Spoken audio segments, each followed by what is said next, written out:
Namaskar, Sat Sri Akal, Adab, good evening, and Jai Hind. I'm Major Muhammad Ali Shah and I welcome you all to this special episode of Awaz the Voice. And here we are going to be in conversation with two eminent ladies from the Muslim community who will tell us what makes them feel proud as an Indian. And further on, हम कई सारी आगे चीज़ें गुफ्तगू करेंगे क्योंकि देखिए पूरी कम्युनिटी को तो यहाँ पे हम एक साथ ला नहीं सकते, तो हर जगह पे कुछ चंद एक नुमाइंदे रखते हैं। तो यहाँ पे वो अपनी आवाज़ द वॉइस में अपनी वॉइस बताएंगे, रेज करेंगे about various pertinent issues today facing the Muslim community in India. So let's welcome our first guest. We have Dr. Amna Mirza, a renowned scholar, educationalist, academician, and a gold medalist from St. Stephen's College. We have Temina Rizvi, a renowned scholar. Both the ladies have done very, very well for themselves.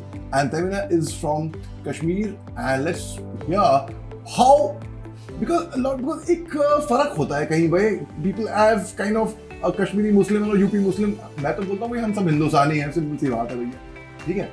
सबसे पहले आते हैं हमारे पहले guest के पास। तो पहले ये बताइए आमना जी, आपको हिंदुस्तान में मुसलमान होने से कैसा महसूस होता है? बहुत लोग आपसे सवाल पूछते होंगे, या तो आपसे ये भी पूछते होंगे आप दोनों लेडीज से, oh you are Muslim but you don't look like a Muslim. ये रक्षना जलील की नॉवल है, की किताब है, इस पे उन्होंने उनका टाइटल ये है। सबसे पहले आप ये बताइए आपकी भावनाएं कैसी हैं to be a Muslim in India?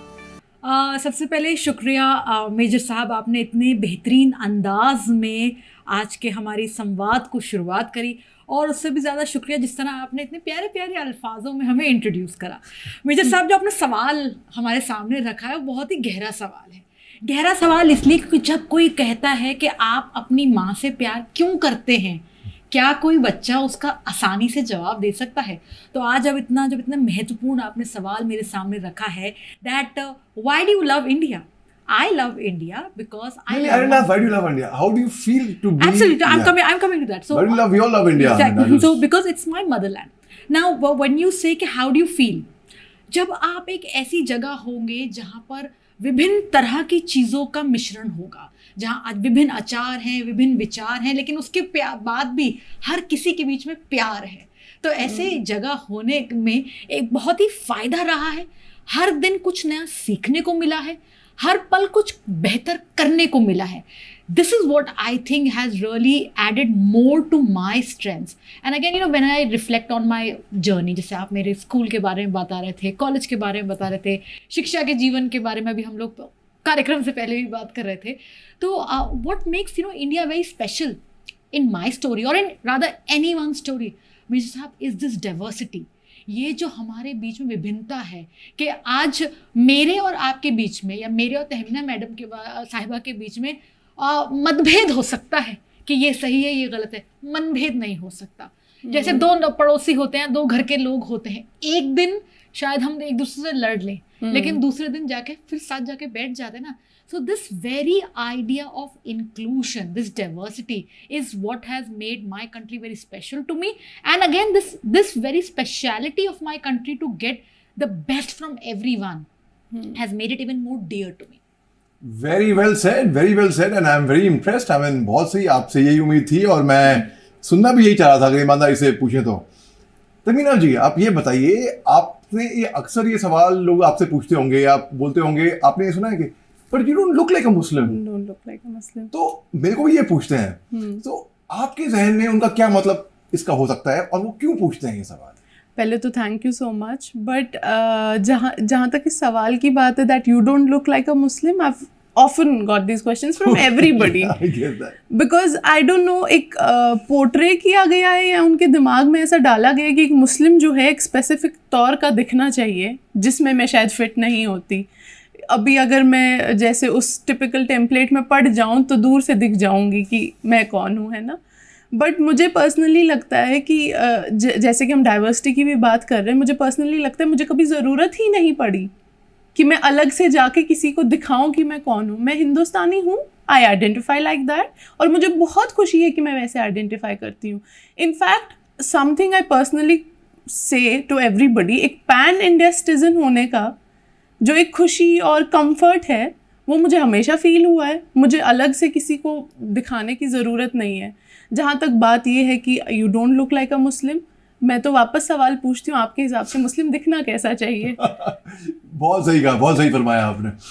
आप ये बताइए, Hindustan, we are salad bowl nation, you know, we are not a melting pot unlike the west. यहाँ पे हम सब एक साथ मिलजुल के रहते हैं। It was strength of a beautiful nation. So आप त्योहारों के टाइम पे, जैसे कि दिवाली हो गई या होली हो गई, उसी तरीके से हम अपनी ईद मनाते हैं।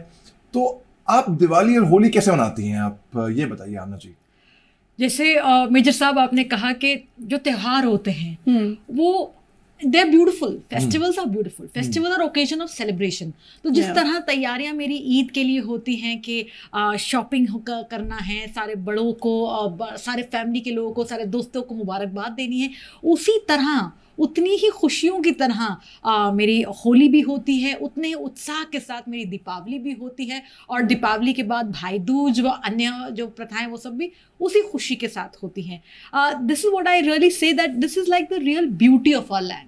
एंड अगेन मैं बताना चाहती हूँ कि जब ईद होती है मेजर साहब, तो मेरे घर के लोगों से पहले जो मेरे, जैसे आपने कहा आप मुस्लिम जैसे नहीं दिखते, सवाल आपसे पूछा जाता होगा, मेरे गैर मुस्लिम जो दोस्त हैं, जो फ्रेंड्स हैं, जो फोक्स हैं, वो मुझे चांद रात की मुबारकबाद, ईद की मुबारकबाद सबसे पहले वो मुझे भेजते हैं। और क्या नाम है, जैसे रमज़ान में जैसे आपको एहतराम करना है, जब रोज़े से हैं, तो मेरे फ्रेंड्स को ज़्यादा वो होता है कि नहीं भाई आपका रोज़ा है, आप इस टाइम ज़रा ये काम हल्के उसमें देख लीजिए। So I would say it's a beautiful dialogue, it's a beautiful two-way dialogue where every act is appreciated. The way I cherish and celebrate Deepavali, Holi, Bhai Dooj, Navratras, the pious Navratra, equally say in the same way. I cherish the fact you can go to my social media, like my friends come out and they throng and wish me for Eid and wish me for Ramadan and everything.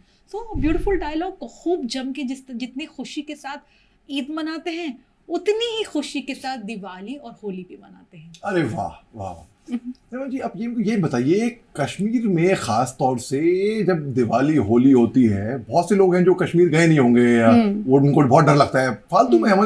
I have always told them, guys I perceive Kashmir to be safer than Delhi और Bombay guys. I mean मैंने ऐसे बोला है वाकई में। अभी वहाँ पे G20 समिट हो रहा है और 60 जितने इतने डेलीगेट्स आए हैं अभी इस टाइम पे मौजूद हैं। तो कश्मीर में खास तौर से दिवाली या होली कैसे मनती है? दिवाली होली मुझे लगता है जब कश्मीरी पंडित हमारे यहाँ थे तब ज़्यादा ज़ोरों शोर से मनती थी। अभी थोड़ा कम हुआ है क्योंकि पॉपुलेशन के हिसाब से भी मैटर करता है कि कौन कितना कहाँ रह रहा है। बट अभी भी कश्मीर में कुछ डिस्ट्रिक्ट्स है, जैसे बारामूला है, बाकी जगह हैं जहाँ पे हिंदू और सिख वगैरह लोग ज़्यादा रहते, तो वहाँ पे अच्छे से मनाते। बट दूसरे एरियाज़ में मैं आपको बताऊँ अभी भी कम ही है। इनफैक्ट हमारे लोग शायद मनाते भी, उनको अवेयरनेस नहीं है। एकदम वो कॉस्मोपॉलिटन का नेचर वैसा नहीं है कि एकदम से आपको दिवाली के बारे में भी पता है, होली मुझे खुद भी नहीं पता थी। इनफैक्ट जब मैं दिल्ली शिफ्ट हुई हूँ, अब I am somebody who celebrates everything. पहले आई नेवर यूज्ड टू, पहले मेरा it was limited to Eid and छोटी ईद, बड़ी ईद, ऐसा होता था। अब मेरा कैलेंडर पूरा फुल होता है, होली, ईद, दिवाली, नवरात्रे, एवरीथिंग। एंड इनफैक्ट मैं आपको बताऊँ, मैं I make sure every year कि मैं होली पे एक नया सफ़ेद सूट खरीदूँ। क्या बात है, क्या बात है। जब मैं फौज में था तो मेरे जवान मेरे को विश करते थे, राम राम साहब, ईद मुबारक। उस तरीके से I was like wow, I mean so basically you mean to say you've never ever experienced or felt that there could be discrimination, rather you faced affirmative action, जैसे कि आपने बताया कि absolutely Major Saab, I always say that I again my full name is Amna Mirza, right? So all throughout my journey from school to college to post graduation, MPhil, PhD, teaching, whatever, never ever I faced any kind of discrimination. Rather, I have always, the more I read about various beliefs, right, various faith systems that are there in India, कहीं ना कहीं हर दिन मैं अपने अंदर कुछ नया पाती हूँ। क्योंकि देखिए, अगर हम पाक कुरान की बात करें, इवन द होली कुरान से इकरा, education. Education. Start with Now, that. exactly, Yeah. you know, and that idea of education is just not the bookish knowledge. It should be reflected in, you know, in your overall life. So, you know, when I read Gita, when I read the Bible, you know, my friends have, you know, made me updated about the translations of the holy Upanishads. हर चीज़ में नई चीज़ को देखने को मिला है, और हर चीज़ में दो चीज़ों के लिए मुझे बहुत ही जिसे कहते हैं एक राइट उम्मीद दिखी है, एक राइट प्रेरणा, एक मैसेज दिखा है। पहला, जिंदगी में हर लम्हे कुछ अच्छा करते जाओ। जब आप अच्छाई की ओर रास्ते में जाते हैं तो कहीं ना कहीं वो भी तो खुदा की इबादत है। दूसरा, जिंदगी में कभी भी आप नाउम्मीद ना हो। पाक कुरान भी यही कहता है कि आपको कहीं ना कहीं किसी भी चीज़ें मायूसी से दूर रहना है। So I think the very idea of confluence of ideas, confluence of beautiful believe, spirituality, faith system, the more you read, the more you engage, the more you practice them, it makes you a much more subtle, calm, beautiful inside outside human being. And यही चीज़ जिंदगी जिसे कहते हैं जिंदगी एक पाक साफ किताब है। कोई सा भी पन्ना आप उठा के देख लीजिए, उस हर पन्ने में यही 7 संवाद लिखा है कि होली भी बहुत खुशियों से मनाई है, दीपावली भी बहुत खुशियों से मनाई है, और उसी तरह ईद भी बहुत बेहतरीन अंदाज में मनाई है। वाह वाह, क्या बात है, क्या बात। मेरा सवाल आपसे ये है कि देखिए, कई बार ये एक बहुत खूबसूरत शब्द है जिसका वो है जिहाद, मगर उसको मिस इंटरप्रेट ऐसे कर दिया गया है। जिहाद बेसिकली दोस्तों होता है स्ट्रगल। कोई इंसान आप अगर कश्मीर से यहाँ पे आई, वो आपका जिहाद है। कोई अगर पॉलिटिकल पोजीशन लेके अपना कंट्री के लिए कुछ कर रहा है, वो उसका जिहाद है। But it has been so misconstrued and misinterpreted that जिहाद का मतलब कि भाई आप टेररिज्म लड़ रहे हैं, ठीक है। And these people, some people like Pakistan खास तौर से, उन्होंने हमारे युवा पीढ़ी को ऐसा ब्रेन वॉश किया था, ऐसा रेडिकलाइज किया था, and they got them to feel anti-India. They got those anti-India sentiments into them. अभी यहाँ आने से पहले मैं फॉर्मर डीजीपी वैद साहब थे ऑफ जे.एन.के पुलिस, उनका इंटरव्यू ले रहा था मैं कुछ टाइम पहले, तो वो बता रहे थे पूरा background right from 1947 till now. मेरे को ये बताइए, कौन सा मजहब ये बोलेगा जाओ जाके अपने आप को उड़ा दो, जाके मासूमों की जान दो लो, या ये करो? कोई मजहब बोलेगा क्या ऐसा? नहीं, कभी नहीं बोल सकता। I mean, this is like, so the very fact is, let's do an introspection as Muslims ourselves, because fact ये बात है कि हमारी कम्युनिटी है taken a beating, बदनाम तो हुई है because of various organizations like Jaish A Mohammad, Lashkar A Taiba, ISIS, मतलब, और वो कहते हैं कि वो इस्लाम के लिए लड़ रहे हैं, बल्कि वो ही तो इस्लाम के दुश्मन है। I'm very certain आप इत्तेफाक रखेंगे बात की। So what message do you want to convey as a very progressive Indian Muslim to these people who are radicalized and who take up arms? I think मुझे लगता है पाकिस्तान का जहाँ तक इस सब में हाथ है कि हमारा जिस मुस्लिम कम्युनिटी जो है, उनका देश से प्यार करना भी अक्सर लोगों को खटता है, तो ऑब्वियसली वो कोशिश करेंगे इनको दूर हटाने की। और जहाँ तक रेडिकलाइजेशन की बात है, तो इससे पहले भी एक इंटरव्यू में मैंने सेम चीज़ बोली थी। इस्लाम का जो इंटरप्रिटेशन है ना, कि इंटरप्रिटेशन किस तरीके से हुआ है, वो हर इंसान ने अपने तरीके से किया हुआ है। और मोस्टली जो ऐसे रेडिकलाइज्ड ऑर्गेनाइजेशंस हैं, उन्होंने ऐसे तरीके की इंटरप्रिटेशन इस्लाम की निकाली हुई है विच सर्व्स देम। उनको पता है कि हमें ये सिस्टम कैसे चलाना है, उनको पता है कि ओवरऑल जो है इन्फिल्ट्रेशन का प्रोसेस। अब उनको ये भी पता है साथ में कि जो यंग जनरेशन है, उनको हम सिर्फ ये बता के कि आप गन उठाओ या ये करो, सिर्फ इतने से नहीं मानेंगे। There has to be some driven power, there has to be some motivation. So for Muslims और for anybody, religion is always a driving power. चाहे कोई ऐसा भी बोले कि मैं मॉडर्न हूँ, मैं नहीं मानता, बट जो ही आप रिलीजन से उसको डराने की कोशिश करो, कोई इंसान डर जाएगा। तो ये इसी तरीके से यूज़ हुआ, it has been used as a weapon. उन्होंने रिलीजन से डराया और वो लोग डर गए। और ये साथ में जो हम बार बार बोलते हैं कि जन्नत का जो उनको ये दिया गया है कि आपको जन्नत नसीब होगी इस जिहाद के बाद, हमारे इस्लाम में जो जिहाद की बात हुई थी वो नहीं था।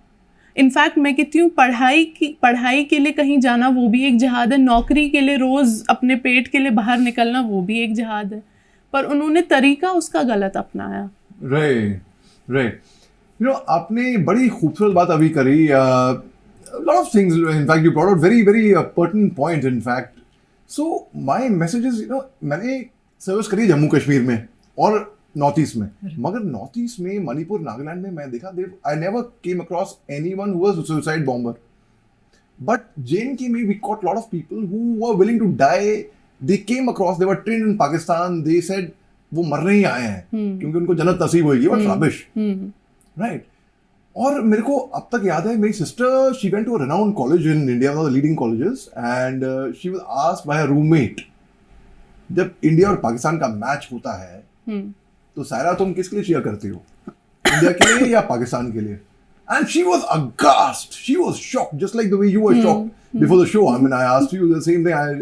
There's a general perception. So people say, what rubbish. तो आपका क्या कहना है उसके बारे में? कि पहली बात तो ये है कि भाई हिंदुस्तानी मुसलमान कहीं पे भी दूर दूर तक किसी भी चीज से, इट्स अ रो कंट्री यार Pakistan, let accept it, I mean everyone knows this. तो कहीं पे इत्तेफाक नहीं रखता है। आपका क्या कहना है उन लोगों के लिए जो सोचते हैं कि हिंदुस्तानी मुसलमान शायद वहाँ उसके पक्ष में रहेगा? देखिए, जितना मेरा जीवन के साथ संवाद रहा है और जितना मैंने एक्सपीरियंस से देखा है, ऑफ कोर्स ये एक परसेप्शन हो सकता है, लेकिन ये भी एक परसेप्शन है कि हिंदुस्तान का जो मुसलमान है अपने देश से बहुत प्यार करता है। The community loves the country.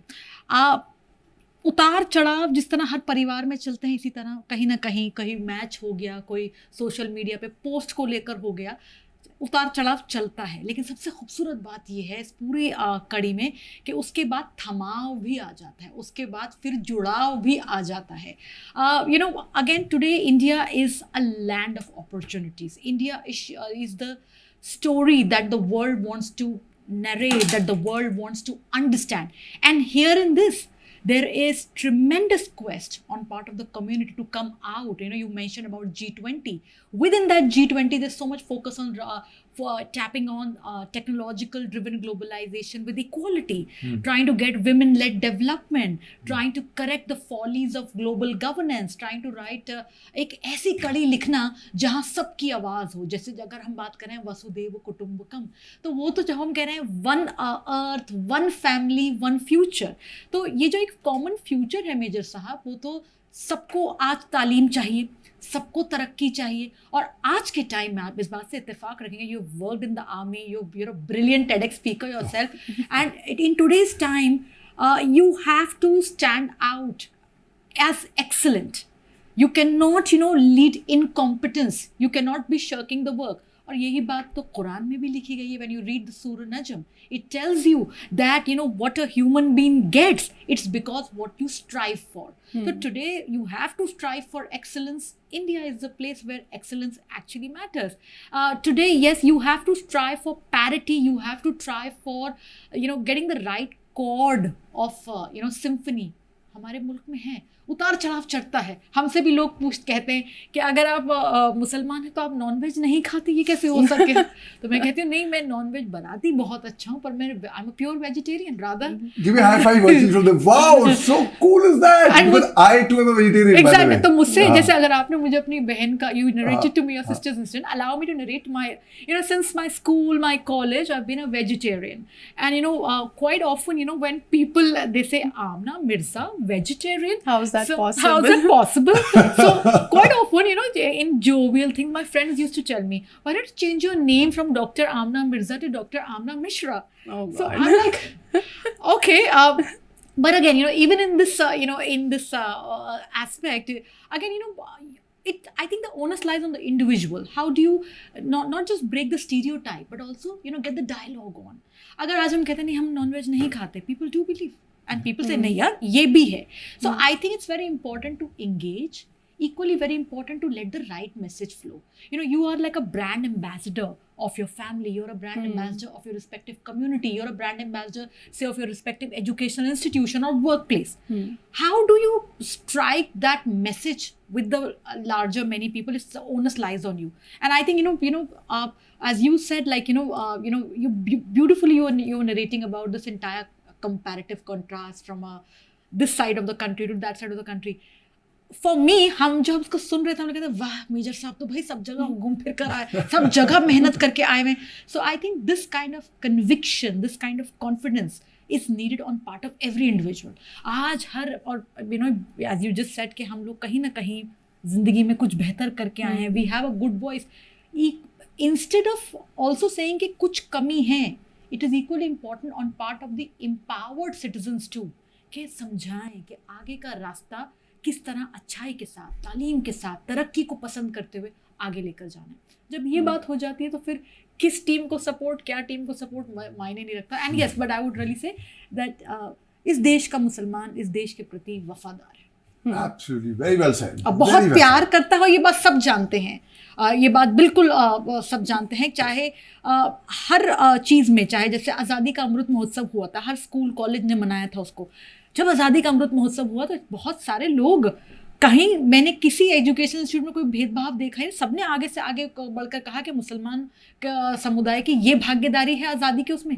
कहीं पर भी कोई ऐसा कोई खिलवाड़ जैसा कुछ छेड़छाड़ नहीं दिखी। So I think it's important to get the dialogue flowing. Any country, any civilization is like a dialogue. उस संवाद को दोनों को मिलकर चलाना है। यदि कहीं ना कहीं एक को झुक जाना भी पड़े अपनी बात को समझाने के लिए, तो जो पेड़ फल देता है ना मेजर साहब, वो झुक के रहता है। तो झुकाव फायदा रहता है जिंदगी में। Wow, very well said, very well said. Tell me one thing, you know, बचपन से हम एक कहावत सुनते आए थे and we used to play कहीं गेम्स खेल रहे हैं या कोई टीम तैयार करनी है या पिकनिक जाना है या मूवी देखनी है, चैनल चेंज करना है, तो majority wins, majority minority, right? अब माइनॉरिटी कम्युनिटी जब बोलते हैं तो पहली चीज जहन में आती है Muslim community. Though even Sikhs are minorities, Jains are minorities, Buddhists are minorities, Parsis are minorities. पहली चीज आती है द मुस्लिम कम्युनिटी किसी भी हिंदुस्तानी के। अब when you say that, look at minorities in China, what's happening with them, everyone knows. Look at the minorities in Iran. Look at the minorities in Pakistan. Minority ये पाकिस्तान में बोलते हैं तो वहाँ पे it's the non-Muslim community which is the minority. So don't you think that India, I feel that, I don't know, I'm not trying to put words in anyone's mouth, but I would like to know your opinion. I feel the best country for minorities is India. Where your rights are protected, they're respected. So what is your take on that? I think definitely India मुझे लगता है इसलिए minority के लिए अच्छा है। अगर आप बाकी एरियाज़ में देखोगे, बाकी कंट्रीज़ में, मैंने पहले भी आपको यही बोला कि state is too much involve into your personal affairs. अब यहाँ पे ऐसा नहीं है। हम जैसे यहाँ बैठे हैं, हमें कैसे खुद को पोर्ट्रे करना है एज मुस्लिम और नॉट एज मुस्लिम और as an Indian citizen, something nobody is going to bother about that. Nobody is also telling us how to portray yourself. एक माइनॉरिटी पे जो कंटिन्यूस दबाव रहता है बाकी कंट्रीज़ में कि आपको किस तरीके से खुद को चलाना है या आपके सिस्टम्स कैसे चलने चाहिए, वैसा हमें कोई नहीं बोल रहा। We as Muslims, I think you people will agree, we feel very comfortable in our country. हमें कभी कोई दबाव फील नहीं हुआ है। हमें ऐसा कभी फील नहीं हुआ है कि गवर्नमेंट हमारे पर्सनल अफेयर्स में आके हमें बोल रही है कि ज़िंदगी कैसे जीनी है। तो आई थिंक इंडिया, पर्सनली मुझे ऐसा लगता है, people might differ, that India is the best country for minority, comparing it to the countries which we were talking about. Absolutely right, absolutely bang on. Now the very fact is, let's accept one thing. See, आप किसी का कुछ इलाज करने जा रहे हैं doctor, जब तक मरीज को ये मालूम नहीं होता कि मैं बीमार हूँ या मेरे को इलाज करवाना है, आप इलाज करा नहीं पाएंगे, no point. Let's accept it. Today the Muslim community is behind for various reasons. One of them I say is education. Lack of education. And because they're not well educated, they don't get good jobs, they don't get the income to. So how do we break that vicious circle according to you? What could be your suggestion for that? You know, Major Saab, you're absolutely right that education is very important. You know, as even Nelson Mandela said that, education is the most powerful weapon that you have, right? But education, Major Saab, could not be just reduced to one particular phase. Education has to be consistent. जीवन को आपको शिक्षा के साथ जोड़ना होगा। शिक्षा जो है, तालीम जो है, ये कोई किसी एक भाग के लिए नहीं है। हर दिन आपको कुछ बेहतर करना होगा। As even what Mahatma Gandhi ji said, that learn as if you were to live forever. So in this aspect, it is very important on part of the young, on part of the youth, that they have to understand that today education demands a consistent approach. Education equally demands a right analysis of where does your interest lie and wherein you can deliver your best. As we were just discussing, that it's very important that one has to be the best version of themselves. Today there's too much competition. We're living in the age of you're from the army background. Today the arms are facing huge threats from the rise of drones. So similarly, in the world of education too, you're a public policy person, you'll agree with me that we are living in the age of AI, we're living in the age of machine learning. So we have to impress upon the youth that let's understand what is your strategy, what is your preparation with respect to facing this big challenge. Today, the nature of workforce, Major Sahab, is changing. We have to ask the youth, are they well prepared with these kind of challenges? So consistency with respect to dealing with the future goals is very much important. And equally then, अगर हम consistency की बात कर रहे हैं, तो आज हमें अपने पूरे कौम से, अपने पूरे समुदाय से ये बात पूछनी होगी कि क्या आप जो आपकी जो एनर्जीज़ हैं, जो आपकी जो ऊर्जाएं हैं, जो आपकी मेहनत है, क्या आप उसे ज़ाया करते हुए चले जाएंगे? ऊपर वाले ने आपको हुनर के साथ भेजा है, कोई अच्छा लिखता है, कोई अच्छा कुछ और काम करता है, कोई अच्छा बोलता है, कोई अच्छा पढ़ा सकता है, तो आपके पास ऊपर वाले ने इतनी अच्छी आपको जो सलाहियतें दी हैं कि आप उसको किस तरह से यूज़ कर रहे हैं, वो बहुत ज़रूरी है। और साथ साथ जो तालीम है, जिसे आप दीनी एतबार से भी देखें, दुनियावी एतबार से भी देखें, अगर आप सही सोच के साथ आगे बढ़ते हैं तो दोनों में सही एक तालमेल भी बिल्कुल सही बैठता है। So it's very important on part of the youth community at large that they have to be prepared. दुनिया बदल गई है, बदलती हुई दुनिया में जैसे कहा जाता है ना, अंदाज पुराना नहीं हो सकता, क्योंकि अब नया ज़माना है। इस नए ज़माने के साथ चलने के लिए आज पहले होता था कि हमें कोई चीज़ पढ़नी होती थी तो हम उसका किताब ढूंढ रहे हैं, उसका पन्ना ढूंढ रहे हैं। आज इंटरनेट पे हर चीज़ का सवाल है, कोई ऐसी चीज़ नहीं है जो इंटरनेट पे आपने कहा कि आप यहाँ से आए तो मैं कहूँगी अच्छा यहाँ से यहाँ तक आने में ऐप भी हो सकता है, कैब भी हो सकता है, ये फलाना डिमाना। अभी आपने यहाँ बैठ के हाल फिलहाल में एकदम 2 मिनट में वीडियो कॉल भी कर लिया है ना। तो आज हमें समझना है कि आज ये एक मोबाइल अगर हमारे हाथ में या टेक्नोलॉजी जो हमारे आसपास है वो केवल एक मीन्स नहीं है, वो आज एक ज़िंदगी का एक अहम भाग बन गया है। अब मैं उसका तो सही उपयोग कर लूँ या उसका दुरुपयोग कर लूँ, ये चीज़ यूथ को गाइडेंस देना केवल स्कूल इंस्टीट्यूशंस के काम नहीं है। आप जैसे तालीम याफ्ता जो लोग हैं, जो समझदार लोग हैं, जो चीज़ों को समझ चुके हैं, उनके ऊपर भी ये बात रखती है कि समझाना कि it's very important to come out of any kind of victimisation, to come out of any kind of clutches that hold them back and engage. very important major साहब, आज के टाइम में आगे से आगे बढ़ के कंधे से कंधा मिलाकर आगे बढ़िए। स्कूल से लेकर कॉलेज से लेकर अपने आप को बेहतरीन तालीम दीजिए, नौकरियों के लिए अपने आप को बेहतरीन तरीके तैयार करिए। केवल आज नौकरी पाना तो मेजर साहब सब नहीं है ना, आपने तो इतना I mean you're a public policy professional, you today if you are not aware, क्योंकि आज के हो गए 2 दिन बराबर नहीं है।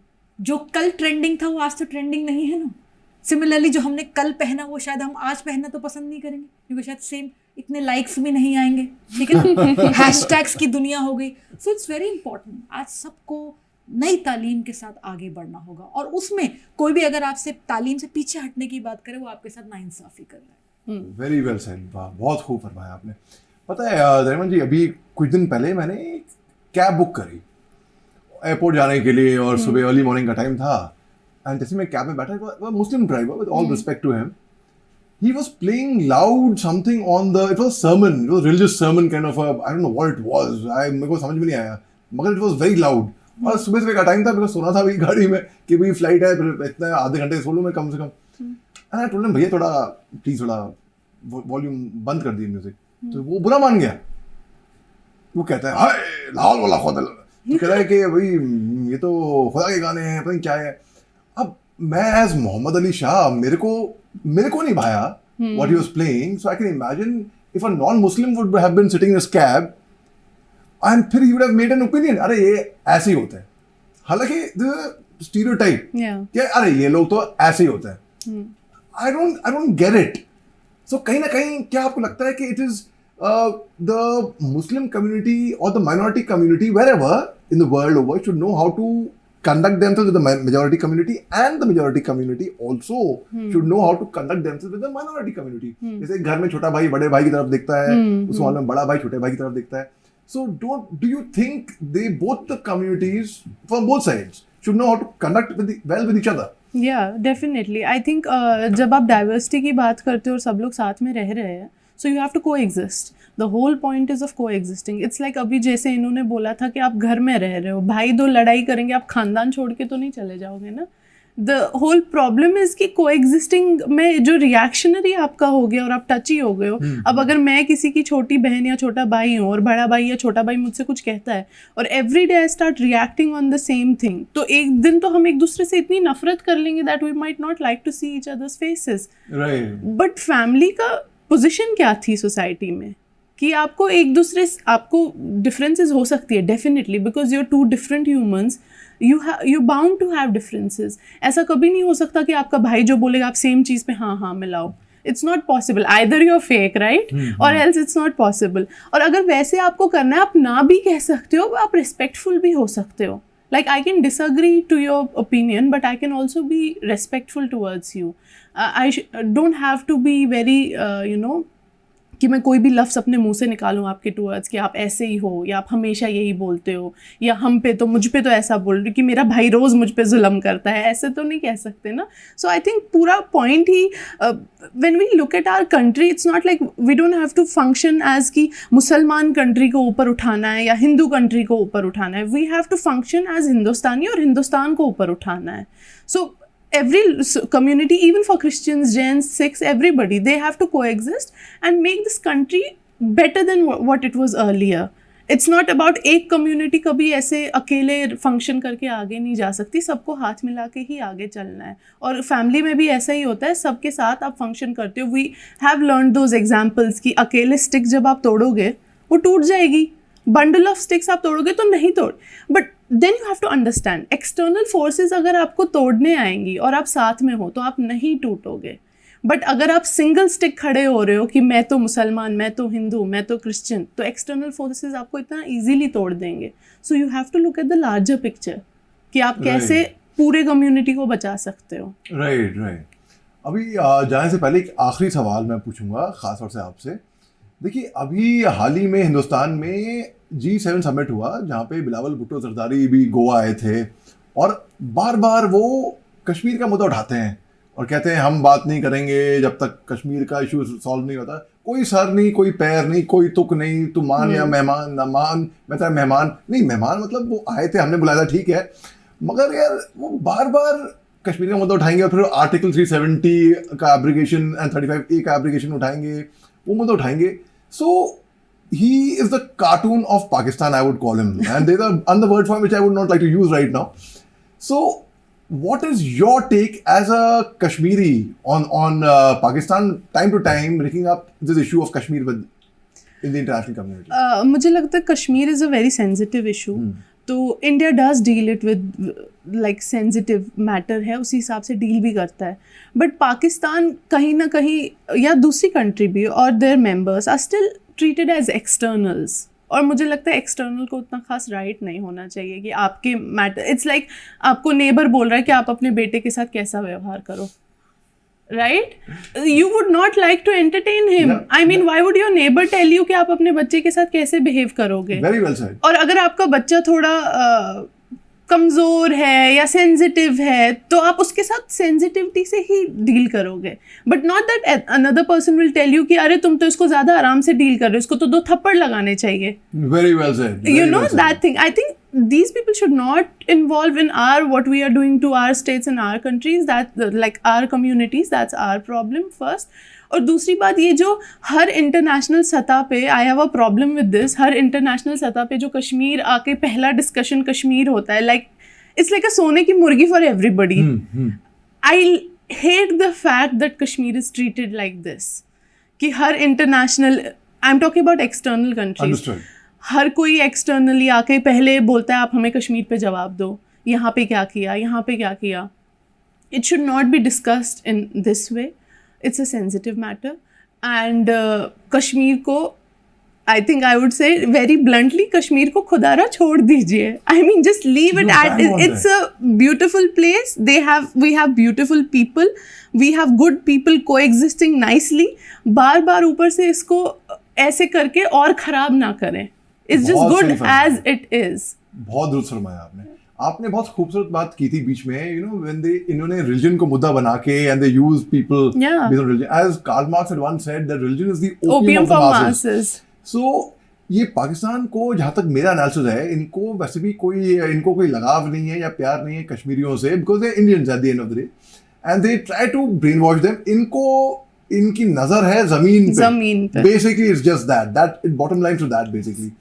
So thank you very much for your time. Really appreciate, Thank and you you. gave such brilliant views, and we need more voices like this, not only of Muslims among the country, for everyone in general. दोस्तों, आपको हमारा ये programme आवाज the voice का कैसा लगा? It's a special initiative by Awaaz the voice and I am really indebted to doctor Khan for giving me this opportunity and conducting this programme. And जो लोग यूट्यूब पे देख रहे हैं, यहाँ पे ये आपसे ही बात कर रहा हूँ, और आप लोग भी, सब लोग, ठीक है, यहाँ पे कमेंट लिखिए, लाइक करिए और सब्सक्राइब करिए और शेयर करिए और बताइए आपको हमारा ये प्रोग्राम कैसा लगा, और आइंदा इन फ्यूचर आप ऐसे प्रोग्राम सुनना चाहेंगे कि नहीं, क्योंकि मेरा ऐसा मानना है दोस्तों कि समाज तब तक नहीं बदलेगा जब तक हम अपने आप को खुद ना बदल लें. ठीक है, तो अपना योगदान आप करिए. Share it as much as possible and do comment. Thank you very much. देखते रहिए आवाज द वॉइस. जय हिंद.